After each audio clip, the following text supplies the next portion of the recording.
Yo, what is going on, everyone? My name is Nick, or the Notorious Fantasy, and in today's video, I'm going to be going over my week number 3 top 24 quarterback and tight end rankings for the 2023 fantasy football season. But before we get on into these week 3 quarterback and tight end rankings, I would like to ask that if you guys are new to the channel and you do end up enjoying today's video, that you please make sure to hit that subscribe button down below. And while you're down there, whether you are new to the channel or not, please make sure you leave a like on today's video. It would help me out a ton. If you want to follow me on Twitter or X, please do so at NotoriousFantasy. And if you want to check out my weekly rankings as well as get an answer to any of the questions you guys may have, check out the Patreon linked in the video description for $7.50 a month. So without further ado, let's get into my week number 3 quarterback and tight end rankings for the 2023 fantasy football season. We begin with the S tier at the quarterback position at number 1 with Patrick Mahomes of the Kansas City Chiefs going up against the Chicago Bears this week at home in Kansas City. Now, Patrick Mahomes has yet to finish inside the top 3 at the quarterback position, quarterback 7 week 1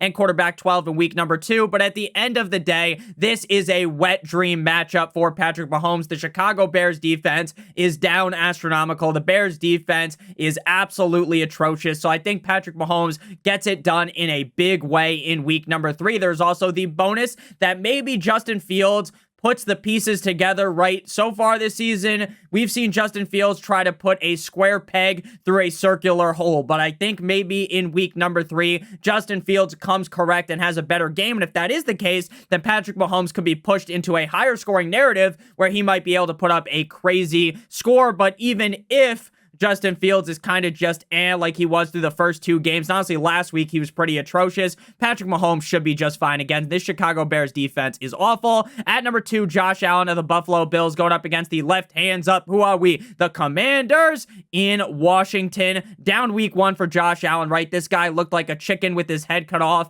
behind the Bills offensive line, throwing 3 interceptions against the Jets and having 1 fumble. Last week, though, he turned those interceptions into touchdowns with 3 touchdowns and no interceptions up against the Las Vegas Raiders. This week up against the Commanders, I do really believe that Jack Del Rio's defense is a little bit overrated, though their offense is a little underrated, and I think Sam Howell and the boys could be able to force this to be a higher scoring affair in which Josh Allen could do even better, even if this doesn't end up being a Rock'em Sock'em-esque robot matchup, right? And maybe Sam Howell has a down game. He can't get it up. He needs some Viagra. Josh Allen should be just fine. At number 3, Lamar Jackson of the Baltimore Ravens going up against the Indianapolis Colts at home in Baltimore. Now, this would have been one of the most exciting matchups of the week. Obviously, the Indianapolis Colts, as a team, aren't going to finish very well at the end of the season. But for fantasy football, seeing Lamar Jackson versus Anthony Richardson would get you very excited, but instead, since he suffered that concussion in that game in week number 2, we are going to be seeing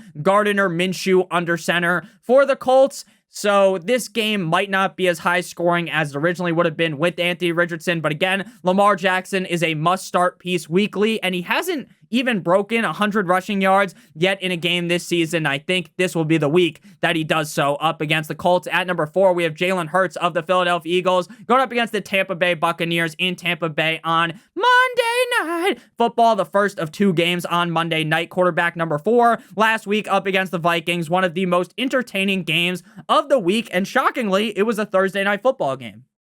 Now, I know it felt like the whole time the Philadelphia Eagles were going to win that game, but the Minnesota Vikings did play well enough for it to be fun. Jalen Hurts looked really good. He has one of the best weapon cores in the NFL. He is one of the best rushing quarterbacks in the NFL, and he is behind one of the best offensive lines. Now, the Tampa Bay Buccaneers defense has been sneaky good, but at the end of the day, Jalen Hurts deserves to be a top 4, top 5 quarterback in the rankings every single week, regardless of the matchup. Again, I bring up that the Bucs defense is sneaky good, but I don't think they have what it takes to take down Jalen Hurts. At number 5, we have Justin Herbert, the pervert of the LA Chargers, going up against the cold like Minnesota Vikings in Minnesota. Quarterback 6 in week 1, 11 in week number 2 up against the Atlanta Titans. Now, honestly, I expected a bigger game out of Justin Herbert in week number 2. The Tennessee Titans defense is elite up against the run, but up against the pass, they would get bent over a table. So I get Herbert, 305 passing yards, 2 touchdowns. Not a bad day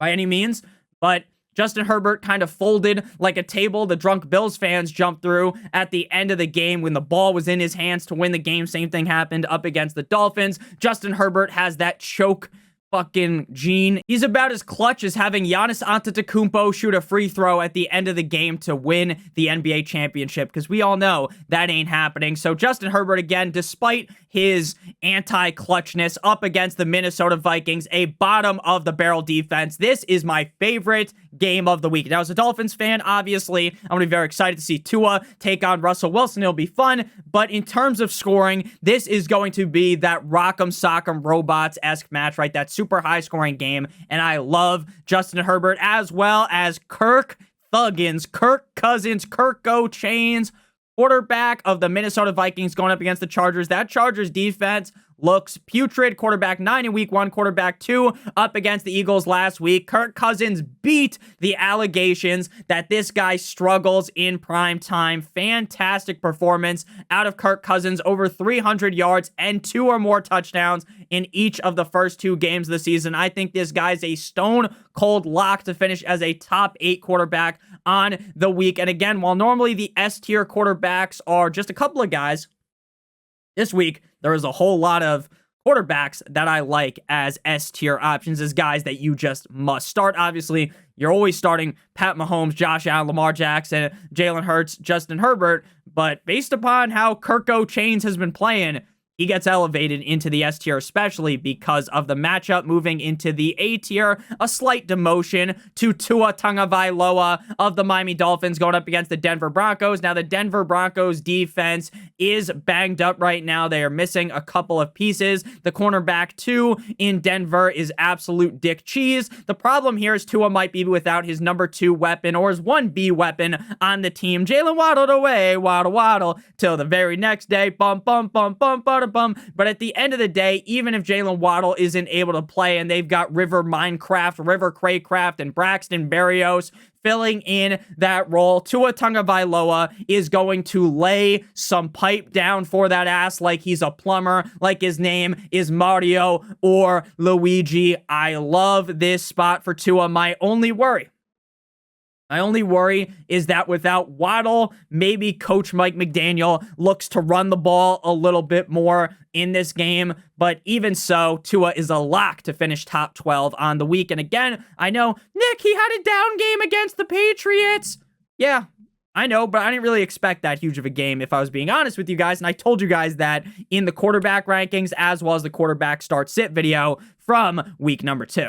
Next up, at number 8, we got touchdown Jesus Trevor Lawrence of the Jacksonville Jaguars going up against the Houston Texans at home in Jacksonville. On paper, this is a very fire matchup for Trevor Lawrence, and he should have a huge game. The problem is, if CJ Stroud and friends in Houston can't just eke their way into this game, if this ends up being a smackdown brother Hulkamaniac situation, then Lawrence might not finish as like a top 5 guy because they're just smacking the Texans and they're running late in the game, though the Texans offense has actually looked pretty good. So I think Lawrence is a pretty safe bet to be a top 10 quarterback on the week. At number 9, Dak Prescott of the Dallas Cowboys going up against the Arizona Cardinals in Arizona. Week 1 up against the Giants. Obviously, the Cowboys win that game by 40. Week 2 against the Jets, they smack the Jets around as well, but Dak Prescott has yet to finish as a top 12 quarterback. Again, another wet dream matchup, another matchup that will have you waking up in the middle of the night, having a wet dream, salivating,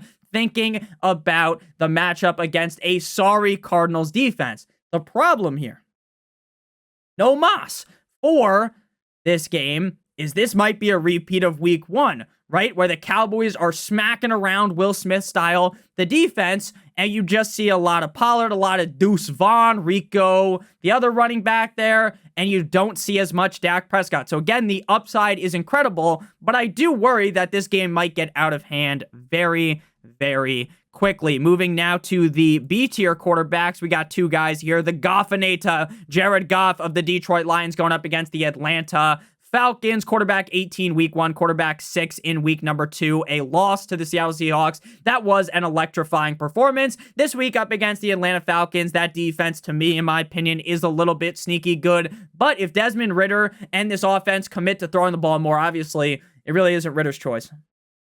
I don't think Ridder has audible ability in that offense, right? We know Arthur Smith's just calling the plays. They love to run the ball, but maybe the rushing attack is so effective against the Detroit Lions defense that is no bueno, and this becomes a higher scoring game where Jared Goff gets to throw a bunch. I think he's a pretty safe bet this week, but he isn't in the same tier as those other guys because for me, I do think the Atlanta Falcons defense is a little better than people give him credit for. At number 11, Justin Fields of the Chicago Bears going up against the Kansas City Chiefs in Kansas City. Justin Fields has yet to finish as a top 12 quarterback in fantasy football and has yet to rush over 10 times in any given game.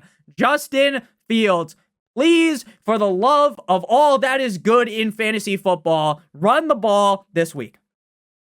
Please, stop trying to stand in the pocket like a fucking statue, thinking you're Aaron Rodgers, trying to surgically dissect the defense. Run out of the pocket. Your offensive line is a sieve. They spread open like Moses spread the Red Sea. So please, Justin Fields, move, start running, do something, because the Chiefs' defense isn't amazing. Justin Fields can make plays. And I talked about this when we talked about DJ Moore in the wide receiver rankings video. If you told me at the beginning of the season, before I saw week 1, a disaster-filled game up against the Packers, or last week up against the Bucs defense, I would have told you. Fields versus Mahomes, must-watch television. Fields could be the quarterback 1 on the week. But based upon what we've seen right now, quarterback 11 might even be a little ambitious. Moving to the C tier here, Geno Smith of the Seahawks going up against the Carolina Panthers at home in Seattle. Geno looked real good in week number 2, despite a poor effort in week number 1 against the Rams quarterback 8 last week. The Panthers as a whole are just a fucking boring ass team to watch. Andy Dalton, the Red Rifle, is going to be under center for the Panthers, not Bryce Young, which makes things even worse. The Panthers do kind of have a defense. They have a semblance of a defense. But at the end of the day, the Panthers fucking reek to high heaven. Geno should be just fine in this spot. Deshaun Watson at number 13. I will say that there feels like not a steep drop-off in terms of what I think they will produce from the B to the C tier, but there does feel like a drop-off in confidence, right? Number 13, Deshaun Watson. Week number 1, he's looking sharp. It's like, oh, look at Nick, this genius who told people that Deshaun Watson wasn't washed up, that Deshaun Watson still had some juice left in the tank. And then week number 2 was like, Nick, you fucking idiot. They put the wool over your eyes week 1. They took you out back and whacked you like you were in The Sopranos, right? Deshaun Watson looked like shit, a steaming pile of dog shit in prime time. Everyone's watching, right? Not everyone saw that Bengals game, right, where Watson looks good, right? Because people are watching other things, right? But in week 2, when all eyes are on Deshaun Watson, the guy crumbles. He might have been a little bit stressed out, might have needed a little massage at halftime, and he can't get those anymore. I'm sure in Cleveland, no one's trying to give this guy a massage. So up against the Titans, a pass funnel defense that we talked about, really good against the run, very bad against the pass. Deshaun Watson should bounce back, but am I very confident in it? If I'm being honest with you, not really, but I'm still going to roll him out. At number 14, Joe Shiesty, Joe Burrow, and they're starting to call him Joe Heisty. I've made this joke in like a million videos, so people are probably tired of it. Because he took all that money from Cincinnati, Brock Osweiler style, and hasn't done anything. Limited in practice on Friday with a calf injury. Based upon what Jamar Chase was saying, I'm starting to panic that Joe Shiesty ain't playing in week number 3. And if he does play, he is going to be hampered. His rushing ability is going to be very low with the calf injury. He's just going to have to stand there in the pocket. And if the offensive line withered, the Burrow's going to get plowed like his name was Riley Reed behind that O-line. Burrow's been the quarterback 31 and 21. Can you do something for me? He has been shit this season. Terrible. There will be a time for him to bounce back, but I don't necessarily think it will be this week against the Rams. Though if he does play, I'm still probably playing him in most scenarios because with the weapons of Higgins and Jamar Chase and Boyd, even on a peg leg like his name was Patchy the Pirate, he should be just fine, but it is a little bit worrisome. Moving now into the D tier, we begin at number 15 with the other quarterback in this game, Matthew Stafford. Matthew Snapback of the LA Rams going up against the Cincinnati Bengals in Cincinnati. If you guys have enjoyed this video thus far, hit that subscribe button, hit that like button down below, and I would like to give you guys a quick word for our friends and our sponsor over at Manscaped. Fresh ball fall is upon us, and you need to be in the festive spirit. Light a candle, get some pumpkin spice, and make sure your balls are looking nice with the sponsor of today's show, Manscaped. Nature may clear the leaves of their trees, but you'll need Manscaped's help to get you ready for that sweater weather. Get your pants puppies prepared for cuffing season with a trim as refreshing as a fall breeze by going to manscaped.com and using code Notorious for 20% off plus free shipping. Manscaped has some of the greatest tools for grooming as a guy. As someone that has used some other products and things haven't went too well, I will assure you that Manscaped is on the top of the line. Again, bring in fall right and get 20% off and free shipping with the code Notorious at manscaped.com. That's 20% off with free shipping at manscaped.com, and use promo code Notorious as the leaves fall. Make sure you have it all with Manscaped. Back on into things here at number 15, Matthew Stafford. He's been pretty solid recently, looked really good against the Niners, despite the fact that I thought that he wouldn't play well in that game. He did throw 2 interceptions, so not the best game, but he did look better than I thought he would. I thought that 49ers defense was going to lock him down like they did to Danny Dimes on Thursday Night Football. It's just a good matchup. That Cincinnati Bengals defense doesn't really look all that intimidating. Still no Cooper Kupp for the Stafford Rams, but they still have Puka Nacua, who looks like the second coming of Randy Moss. They still have Tutu Atwell, Tyler Higbee, Van Jefferson, and the best running back in the NFL, Kyren Williams. So Stafford should be just fine this week. But again, definitely not ideal to be starting any of these guys. And number 16, Russell Wilson, Mr. Unlimited, going up against the Miami Dolphins in the 305 in Miami. Russell Wilson looked real good last week against the Commanders on paper, but if you actually watch the game, you watch either of these Broncos games in the first half, these guys look rock solid, right?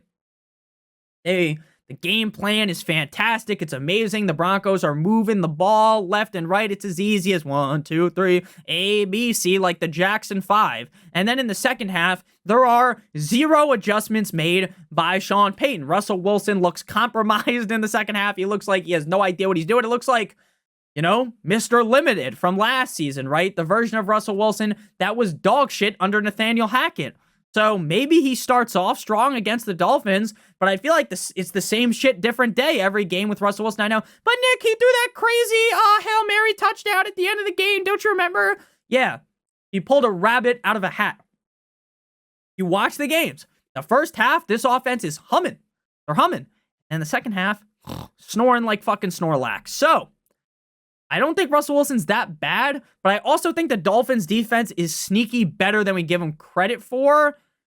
And I also think the Broncos O-line might be getting a train ran on him here, and Russell Wilson's going to struggle a bit. So again, I'm not burying Russ in the rankings, but do I want to play him? No. At number 17, Jordan Love Me Tender, Love Me Sweet of the Green Bay Packers going up against the Saints at home in Lambeau. Quarterback 3 in week 1, 16 in week number 2. He's thrown 3 passing touchdowns in each of his last 2 games. Is he throwing 3 touchdowns this week up against the Saints defense? And I don't think so, but based upon how patterns work, which I learned as a child in elementary school, everyone loves throwing 3 again. Again, probably not, though. Saints defense, definitely the best defense that he's played against thus far. Chicago, again, just a terrible defense, a shell of what they were just a couple of years ago when kissing titties Mitchell Trubisky took them to the playoffs. The Falcons defense, again, sneaky good, but didn't look the best against Jordan Love Me Tender, Love Me Sweet. We still don't know if Watson's going to end up playing, Christian Watson or Aaron Jones. I don't think Watson's going to play, but I do think Jones will play. Jordan Love's going to be just fine, but again, in more negative matchups like against the Saints, it's definitely a lot more scary to play Love because, again, we've only really seen like 3 games in this guy's career of him being the starting quarterback. Moving now to the E tier at number 18. Again, if you are in this range, it is stranger danger, and it gets even scarier as we get into the F tier and as we get past the first two guys in the E tier. Again, I think CJ Stroud could outscore all these guys, and he's the quarterback 22. Same thing with Pickett and Carr, but they scare me a lot more than Sam Howell and Baker. Top 14 quarterback in the first two starts of Sam Howell's second season in Washington. He obviously played really well up against the Cowboys at the end of last season, but many people, including myself, thought, hey, let's not overreact to that, right? Let's not give Sam Howell the gawk 9,000 because maybe that was fugazi. You know, how much are the Cowboys trying? But Sam Howell has looked really good, and Eric Bieniemy, as the offensive coordinator, has really changed things. I think Riverboat Ron might take this team to the playoffs and get fired. And then Eric Bieniemy is the head coach of the team because Eric Bieniemy pulling the strings like a fucking marionette has really changed things in Washington. Now, the matchup against the Bills is nowhere as good as against Arizona or Denver. So I think we are in for like a fucking seal. Are in for a more down game this week out of Howell. But again, he still has that upside in him. At number 19, Baker up against the Eagles defense. The Eagles defense on paper good, but they are banged up. Quarterback 13 week 1, 18 in week number 2. I think we see a little fall off from grace here out of Baker. But it also wouldn't surprise me if Baker went toe-to-toe with the Eagles, right? We see a straight-up, just blow-for-blow matchup pause that's just incredibly fun to watch. But there's also that inkling of my brain that tells me, Nick, Baker has been playing so well through the first two games that we know Baker. He's hot, he's cold, he's it, and he's no. He's in, and he's out, he's up, and he's down, right? We know Baker. He's not this uber consistent quarterback. So eventually that fucking iceberg that the Titanic rocked, you know, Baker's the Titanic. That iceberg might be coming soon. Or maybe not. Maybe Baker turned the other leaf. At number 20, Derek Carr of the Saints going up against the Packers. I think I would rather get ran over by a truck than play Derek Carr in fantasy football this week. Against the Packers defense, I'm scared shitless. This guy was the quarterback 33 last week. There's only 32 starting quarterbacks in the NFL. I get, Nick, the Panthers defense is sneaky good, but the Packers defense is actually good. So again, could Carr pull the rabbit out of his hat? Yeah. Definitely would feel more comfortable starting Carr over Pickett and Stroud, but not by a wide margin. At number 21, can you do something for me? Kenny Pickett. Kenny preseason is what we need to call this fucker, you small hands bastard. Going up against the Las Vegas Raiders in Allegiant Stadium this Sunday night. Now, we call him Kenny preseason because in preseason, he was turning heads, right? Fucking full around, like in the horror movies when that little girl that's scary fucking turns her head completely around and you just shit yourself in the movies because scary movies scare the fuck out of me. Yeah, so back on into what's actually important. Pickett put the wool over our eyes. Pickett made us think he was something that he's not. Now, if he was ever to bounce back, right? If he was ever to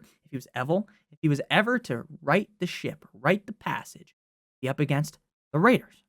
So, Kenny, giving you one more chance inside the top 24. If you fuck this up,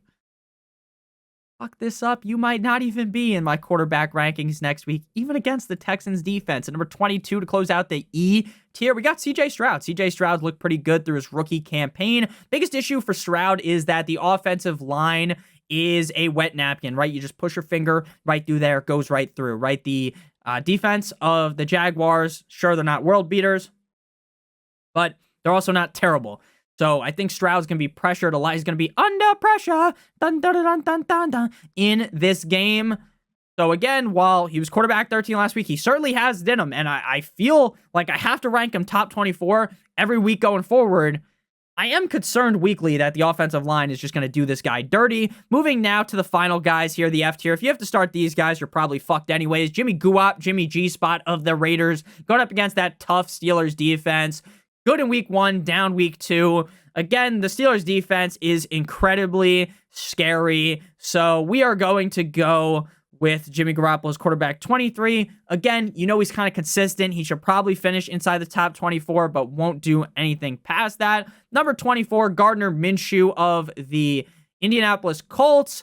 19-23 last week, 171 passing yards, 2 rushes for 3 yards, and a touchdown. The full game sample size, he could easily finish as like the quarterback 24, maybe even higher, because I think he's got it in him with a full week of practice as the QB1.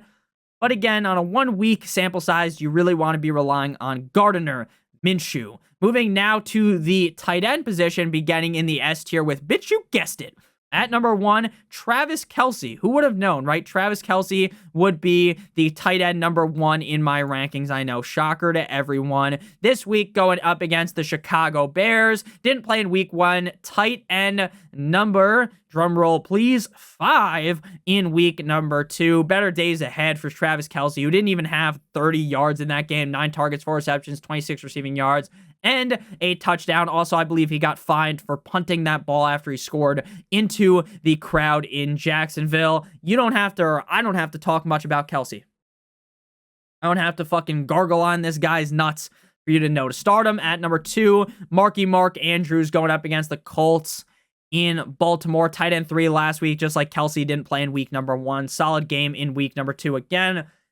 Regardless of the matchup, Andrews, Kelce, Hawkinson probably going to be ranked in the top 3. At number 3, Hawkinson, spoiler, going up against the Chargers. Again, probably my favorite game of the week in terms of points. Tight end 3 in week 1, tight end 1 in week number 2. This Chargers defense is very soft, so I like Hawkinson a ton here. Again, none of these guys really need that much explanation early on at the tight end position. As we get deeper, we'll go a little bit more in depth, but you already know you're starting Kelce, Andrews, and Hawkinson, just like you're probably stuck starting these guys as well. The A tier, beginning at number 4 with Goddard going up against the Tampa Bay Buccaneers in Tampa Bay. Fire the cannons.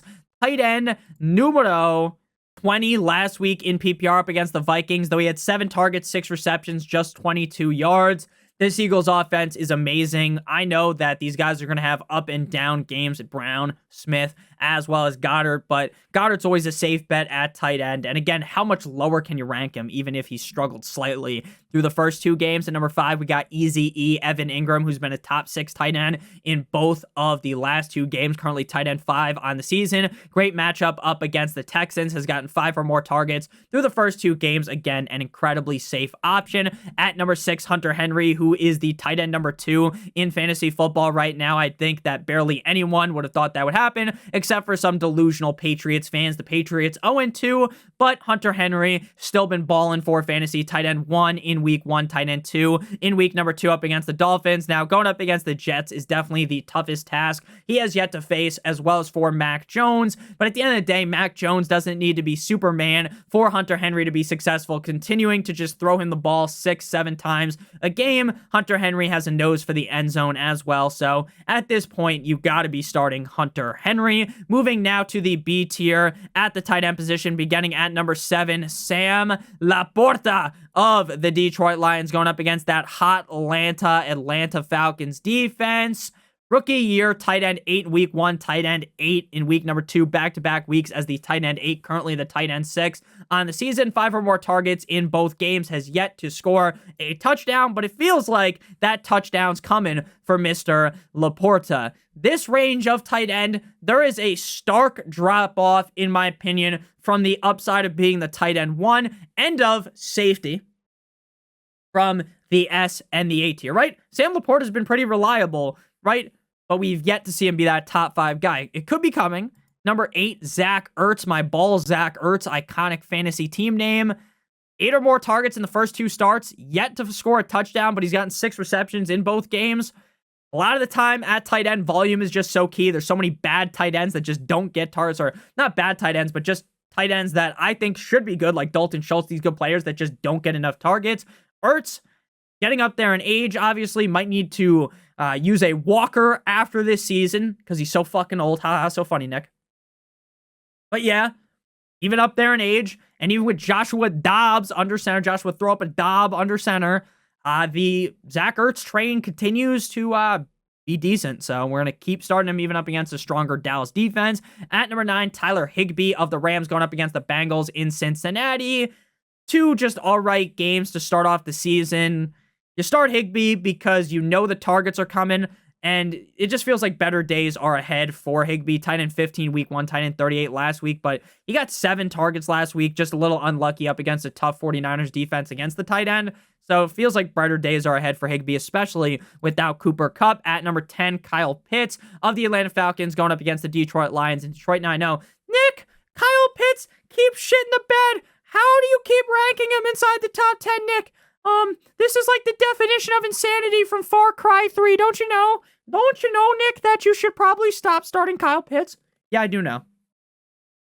But Kyle Pitts keeps calling me. He keeps calling say my name, don't call my name, Alejandro. Like that song. I don't even think I got the words correct. But, man, oh man, Kyle Pitts. Every week, it feels like this guy's going to be the tight end one. Like, this is the game where it finally goes his way. And last week, even with double the amount of passing output from Ritter from week 1 to week 2, it's still tight end 42.